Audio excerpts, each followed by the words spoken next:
Now, I can't say for sure if an intruder went through that window, but also we cannot just disregard it and say that he did not come through that window. Well, what do you think the grand jury did?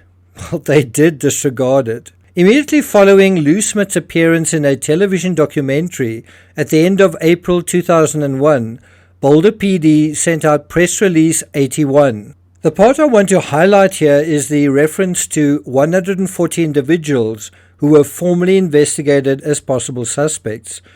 If you thought properly investigating those formal suspects, well, over 100 likely included DNA samples, you'd be right. So whose DNA samples are we talking about? Which individuals, over 100 of them, have been tested and apparently excluded? Can we put together a list of them?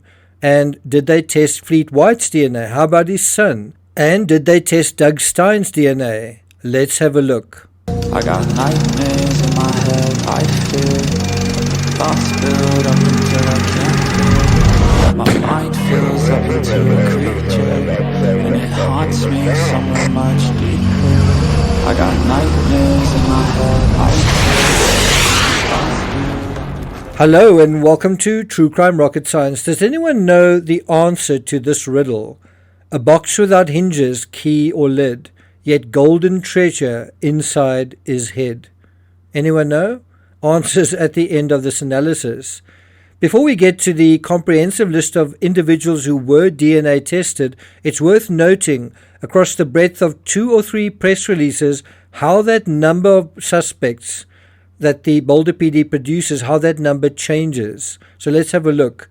In June 1998, following the milestone presentation, that 2-day presentation, case update number 68 reveals the suspect tally then at 122. Take note, this is press release number 68. Here's an excerpt. We have investigated 68 people as possible suspects, plus an additional 54 convicted sex offenders as possible suspects. So almost for every non-sex offender suspect that they've investigated, there's a sex offender suspect. Jumping from press release 68 to 81, that's the one we dealt with, the response to Lou Smith appearing in a television documentary. Look at the suspects investigated and tested. It rises from 122 after this presentation to 140. By update 84, that's in December 2001, that's on the 5-year anniversary of JonBenet's death, the figure was still stuck at 140. In the intervening 25 years, how many more people do you think have been investigated formally, properly, as suspects? Well, roughly about 60 more, which is around 2 per year, each year for a quarter of a century. And that brings us to the present list of a smidgen over 200 individuals DNA tested. Who do you think is on that list? Who isn't? If someone isn't, who do you think should be on it? And remember, this list arguably excludes everyone that is on it. So what do you say? Should we have a look at this list? Before we get to that, if you haven't subscribed to the channel, please do. If you're finding this analysis worthwhile, please do hit the thanks button and let's get started. Now let's deal with the complete list of individuals known to have been DNA tested in the JonBenet Ramsey case. Are you sure you want to hear this? These tests are completed, not conducted. The results of these tests come back just 2 weeks into January. And these are the names at the top of the list. John Andrew Ramsey, Melinda Ramsey, John Ramsey, Patsy Ramsey, Burke Ramsey, John Fernie, Priscilla White, Jeff Ramsey, that's John's brother, Mervyn Pugh, and that is the housekeeper's husband. Now, from a DNA perspective, everyone's name who appears on this list has been excluded. What do you think the grand jury thought of that, given the charges that they voted for ultimately? Do you think the DNA evidence convinced them not to indict the way that they did, the way that they voted? Then 2 days later, more results came back, this time from Fleet White, his wife Priscilla White, Gary Merriman, Jay Lowski, Barbara Fernie, and Glenn Stein. Now, so far, Gary Merriman is the only member on that list that is someone affiliated with John directly in terms of his work. Isn't it interesting who was tested in the very first round of tests? The housekeeper excluded, her husband excluded, Burke Ramsey, his brother John Andrew, and then 2 days later, look who gets tested again, Priscilla White. And there are 2 new names on the list on the 15th, Jay Lowski or Pastor Jay, and the Ramseys ate at his restaurant on Christmas Eve. And then at the bottom of that list, Glenn Stein. 2 weeks later, who is at the top of the list? Well, the neighbor Joe Barnhill's son.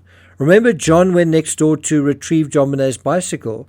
Curiously, when Barnhill, who was looking after JonBenet's dog that night, when he was asked what he remembered not JonBenet riding a bike on the front lawn, but someone else, Burke. Anyway, Joe Barnhill Sr. is also tested, and then Jay gets retested, Pastor Jay, along with Glenn Stein. He gets, as I say, tested again. Fleet gets tested again. Barbara Fernie gets tested again. Then a month passes, and who do the cops want to look at? Bill McReynolds.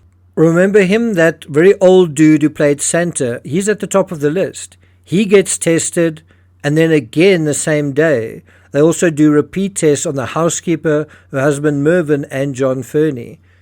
In April, and this is in the run-up to the Ramseys' first police interview, the Walkers, whom they visited on Christmas night after leaving the Whites, they are finally tested. Susan Stein is tested for the first time. Remember, they went to the Steins. That was their last stop before going home.